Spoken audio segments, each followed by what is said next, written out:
en esta noche, que el Señor los bendiga ricamente a cada uno. Amén. Bueno, vamos a compartir esta palabra, esta hermosa palabra, que es la palabra de Dios, en el libro de San Juan capítulo 9. Y qué propenso que somos, qué fáciles de acusar, de buscar un porqué. Eso está en nuestra parte humana, en nuestra mente. Creo que de que nacemos ya tenemos eso. Vemos a los chiquitos que pelean o alguien les dice algo y ¿por qué? El por qué. Siempre tenemos pero ¿por qué? Queremos encontrarle una respuesta a cada situación. Ahora, y ni hablar de las situaciones que salen de nuestras manos, que salen de lo que nosotros podemos solucionar o digamos ahí dirigir. ¿Lo encontró? Amén. La leemos en el nombre del Padre, del Hijo y del Espíritu Santo. Dice en San Juan capítulo 9, al pasar Jesús vio un hombre ciego de nacimiento. Y le preguntaron sus discípulos, diciendo, Maestro, ¿quién pecó? ¿Este o sus padres para que haya nacido ciego? Aquí podemos ver que todavía no había nacido, porque si nació ciego, ¿cómo le van a preguntar quién pecó? ¿Él o sus padres? Para que haya nacido ciego. Y acá respondió Jesús, no es que pecó este ni sus padres, sino para que la obra de Dios se manifieste en él. Aquí vamos a analizar este tema. Cuando hay, y mayormente un líder, un pastor o alguien de la congregación, estoy hablando ahí del entorno de los creyentes, enseguida que está pasando una situación de enfermedad, de problemas familiares, quizás económico porque quedó sin trabajo y lo cuidó una persona trabajadora. No estamos hablando cuando ya sabemos el por qué. ¿Por qué lo sacaron de trabajo? Porque faltaba, porque no trabajaba. ¿Por qué tiene problemas en la familia? Porque no sustenta a su familia o su esposa no es, si es una mujer, no es una mujer que cuide de su hogar ni de sus niños. Bueno, hay diferentes cosas. Hay cosas que a veces son evidentes y ni se pregunta. Aunque siempre está alguien que pregunta, ¿pero por qué? Y acá vemos, ¿pero por qué? Es que era ciego. ¿Quién pecó?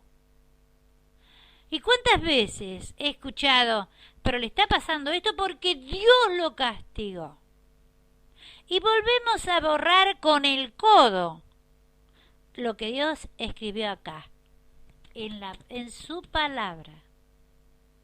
Por cuanto todos habíamos pecado, ya habíamos sido destituidos de la gloria de Dios, pero por cuanto Cristo nos compró con su preciosa sangre, no hemos arrepentido, no hemos convertido, somos libres de ese pecado que nos traía sobre nosotros muerte. Pero ¿qué pasa? Debemos cuidar la salvación, esa cosa tan preciada que es la salvación, que nos da vida y vida eterna y vida en abundancia. Entonces, el hecho de querer juzgar al otro y encontrarle un porqué, lo castigó Dios. Y dice que Dios es amor. Hay cosas que vemos que en la antigüedad, porque estaban bajo la ley, que era tan así del castigo. Y hay gente que continúa siendo religioso, legalista, bajo la ley, y quiere tener su veredicto, el por qué le suceden cosas a los demás. Y ni hablar si es un problema de los hijos, que a veces no es que sean contra ellos o rebeldes, sino de que están viviendo su propia experiencia y se equivocan en la rebeldía de la adolescencia. Entonces, ¿pero por qué? ¿En qué falló esa persona? ¿Qué propensos a señalar con el dedo? ¿Por qué está enfermo? ¿Cuál fue su pecado? Ah, seguro que tiene algún pecado oculto. Cuando no se puede encontrar algo visible, enseguida van al tema del pecado oculto. Y sabes que hay algo que debemos tener cuidado, algo que debemos cuidar tremendamente y tener muy presente. Con la medida que medimos, con esa seremos medidos. Entonces tengamos cuidado con ser jueces de nuestros hermanos, jueces aún de los que no son de nuestra misma fe. Tengamos cuidado de no estar ahí señalando, el no estar dándole ya el veredicto, porque se lo merece. Yo te hago esta pregunta, ¿nos merecemos nosotros ser llamados hijos de Dios? ¿Nos merecemos nosotros tener la bendición de la salvación? ¿Cuántas cosas nos da el Señor por amor a su nombre? ¿Cuántas cosas tenemos cada día? Aún las que no nos damos cuenta por tenerlas, porque sí. ¿Cuántas cosas el Señor bendice nuestro esfuerzo? Aún como dice en su palabra, la labor de nuestras manos. Y nos creemos merecedores. Hay muchos versículos preciosos que a mí me gusta, que dice que es la consecuencia de la obediencia.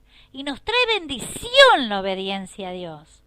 Nos trae bendición, pero tengamos cuidado. Con la medida de la bendición vamos a ser bendecidos. Y con la medida del juzgar a los demás, vamos a ser juzgados. ¿Cuál es tu corazón? ¿Cuál es tu modo de pensar? ¿Cuál es tu medida? Que tu medida, mi medida, sea grande y que entre medida rebosante de bendición, de que tengamos piedad, amor hacia los demás, que podamos ser comprensivos, que no es lo mismo que permisivos. Y si es algo que no nos incumbe a nosotros, oremos. Sabes que con la oración derribás muro, con la oración conquistás cosas que el enemigo te quitó. Pero recordá, no vayas, porque sabes que las personas que son así tampoco son aptas para visitar hospitales, cárceles y diversos lugares donde hay necesidad de que se predique un evangelio de salvación. Porque si vas a ir ya buscando o teniendo un veredicto, una acusación sobre esa persona, realmente no te pongas en el esfuerzo, no pierdas tu tiempo, aunque quizás esta palabra te pueda ser un poco dura, que tengas una mirada de amor, que mires con los ojos de Jesús, que tengas un corazón lleno de bondad, de piedad, para no juzgar al que se equivocó, al que tiene un problema que no lo buscó de enfermedad, al que tiene un problema de familia, que quizás se equivocó él o no. Quizás son circunstancias de la vida, quizás es la otra persona que se está equivocando. Yo he escuchado muchas veces cuando hay una separación, un divorcio, ese 50%. ¿Cómo? Si el otro se fue con otra persona, hombre o mujer. ¿Qué culpa tiene? ¿Tras de golpeado? ¿Juzgado? Entonces debemos tener cuidado. Tener, ya te digo, una mirada con la mirada que tenía Jesús. Entonces, no seamos ligeros en buscar culpable, seamos ligeros en llevar una palabra de bendición, en decir, el Señor va a obrar de acuerdo a su voluntad, en cualquiera fuera tu circunstancia, tu dificultad, tu enfermedad, la equivocación del otro. Porque si nos miramos nosotros mismos, dentro de nosotros, vamos a ver cuántas veces nos hemos equivocado y cuántas veces el Señor nos perdonó y nos dio una nueva oportunidad. Vemos aquí los discípulos estando al lado del Maestro, estando al lado de Jesús, hay esa pregunta: ¿quién pecó? ¿Cuál es el culpable? Vendría a ser. ¿Quién es? Es como si le habrían dicho: ¿quién tiene la culpa de lo que le está pasando? ¿Él o sus padres? ¿Y Jesús qué les dijo? Respondió Jesús: no es que pecó éste ni sus padres, sino es para que las obras de Dios sean manifestadas en él. Mas es necesario hacer las obras que él me envió. Entre tanto el día dura, la noche viene cuando nadie puede trabajar. Entre tanto que estoy en este mundo, luz soy de este mundo. Y hoy Jesús ya no está físicamente entre nosotros, pero nos dejó el Espíritu Santo, y el Espíritu Santo nos tiene que llevar a toda verdad y nos tiene que llenar nuestro corazón. Debemos dejar que nuestro corazón esté lleno de amor, de librarnos de todas esas cosas para que pueda morar el Espíritu Santo de Dios en nuestro corazón, que en estas palabras puedas encontrar la comunión, que puedas encontrar la paz en tu corazón. Recordá, no busques la falta en el otro, analicémonos nosotros mismos, no sea que estemos mirando la paja en el ojo ajeno y no veamos la viga que hay delante nuestro. Que el Señor te bendiga. Quien te habla, Apóstol Norma Letieri, de Centro Unión de Misioneros.